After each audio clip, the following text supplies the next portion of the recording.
Եվ հիմնական հարցը իսկ ով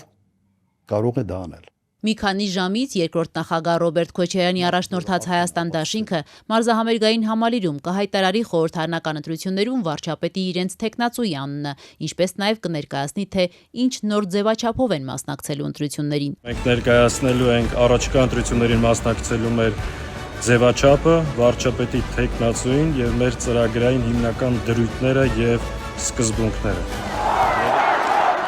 Ազատության տեղեկություններով անակնկալներ չեն սպասվում եւ երկրորդ նախագահ Ռոբերտ Քոչարյանը կրկին կառաջնորդի դաշինքը, գլխավորելով նախընտրական ցուցակը։ Իր վերջին ասուլիսում էլ Ռոբերտ Քոչարյանը չէր թաքցրել վարչապետի հավանական թեկնածուն ինքն է, բայց վերջնական որոշման մասին կհայտարարեն սոցհարցումներից հետո։ Ես ինքս որպես մի առաջնորդ, որը ընդունակ է, արել է մի երկու անգամ ճգնաժամային իրավիճակում բավական լուրջ հաջողությունների հասել է եւ կարող է դա անել երրորդ անգամ։ Սա մեր մեսեջը պետք է լինի մեր ընտրողներին։ Ռոբերտ Քոչարյանի առաջնորդած ուժը այսօր երեկոյան նախատեսված միջոցառմանը կներկայացնի նաև դաշինքի պաշտոնական կարգախոսը։ Դատելով Հայաստան խմբակցության падգամավոր Իշխան Սաղաթելյանի խոսքից, երկրորդ նախագահի թիմը նախընտրել է «Միասին կարող ենք» նախընտրական կարգախոսը։ Միասին կարող ենք։ Իդեպ մարզահամերգային համալիրում կայանալիք հանդիսավոր միջոցառմանը լրագրողները հրավիրված չեն, դրան հնարավոր է հետևել ուղիղ հեռարձակման միջոցով։ Եվ հետևությունն այն է, որ առաջիկա խորհրդարանական ընտրություններում սահմանադրական մեծամասնություն ստանալը առավել քան իրատեսական է քաղաքացիական պայմանագիր կուսակցության համար։ Մինչ երկրորդ նախագահը պատրաստվում է հայտարարել, թե ինչ ձևաչափով եւ կարգախոսով է մասնակցելու հունիսի 7-ին կայանալիք ընտրություններին, վարչապետ Փաշինյանն իր ուրախ ավտոբուսով շարունակում է մարզային հանդիպումները։ Անցած շաբաթ Սյունիք եւ Վայոց ձորի մարզ կատարած այցելություններից հետո Փաշինյանը հայտարարեց, թե ընտրություններում միանգամայն իրատեսական է սահմանադրական մեծամասնություն ստանալ։ Սա նշանակում է, որ ՔՊ-ն ծրագրում է խորհրդարանի կեսից ավելի տեղեր վերցնել։ Վարչապետ Փաշինյանն իհարկե երեկ չմանրամասնեց, թե ինչի վրա է հիմնված իր այս լավատեսությունը։ Նա կուսակիցներին պարզապես հորդորում էր տեր կանգնել այդ հնարավորությանը։ Հարկ է նկատել, որ Ամերիկյան Հանրապետական ինստիտուտի IRI-ի վերջին հարցումներով վարչապետի առաջնորդած ՔՊ-ն ընդամենը 24% ձայներ ստացել։ Այս հնարավորությանը տեր կանգնելու եւ իրացնելու համար պետք չի ամաչել զգացմունքներից։ Ցույց տվեք ամեն օր ձեր սերը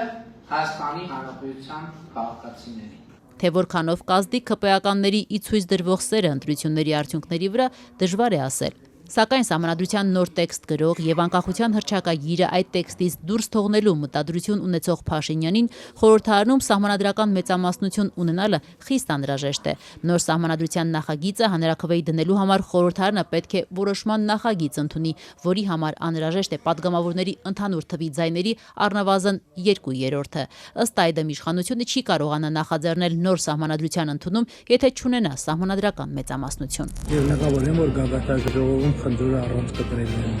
Նոր սոցիոլոգիական հարցումների համաձայն Նիկոլ Փաշինյանը հունիսի 7-ի ընտրություններից հետո այլևս չի լինելու երկրի վարչապետը։ Եթե վարչապետ Նիկոլ Փաշինյանը հայտարարում է, թե սահմանադրական մեծամասնություն են կազմելու խորհրդարանում, ապա միլիարդատեր գործարար Սամվել Կարապետյանի առաջնորդած ուժը համոզված է հունիսի 7-ից հետո Փաշինյանն այլևս վարչապետ չի լինելու։ Տապես լինելու եմ Հայաստանի կողքին,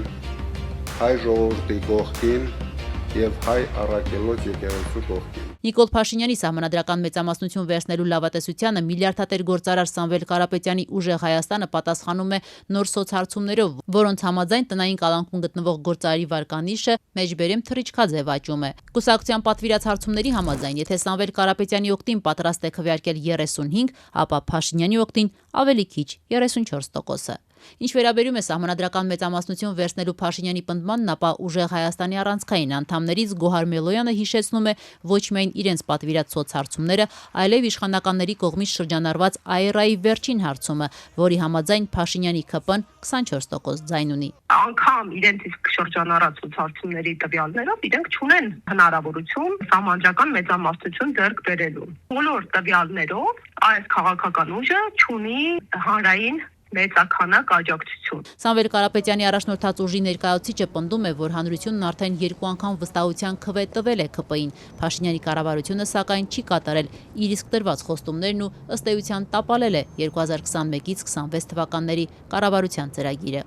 Իշխանությունը մինչդեռ հակադարձում է, կատարել է իր տված գլխավոր խոստումը, այն է խաղաղություն է բերել, իսկ վերընտրության դեպքում անշրջելի է դարձնելու այդ խաղաղությունը։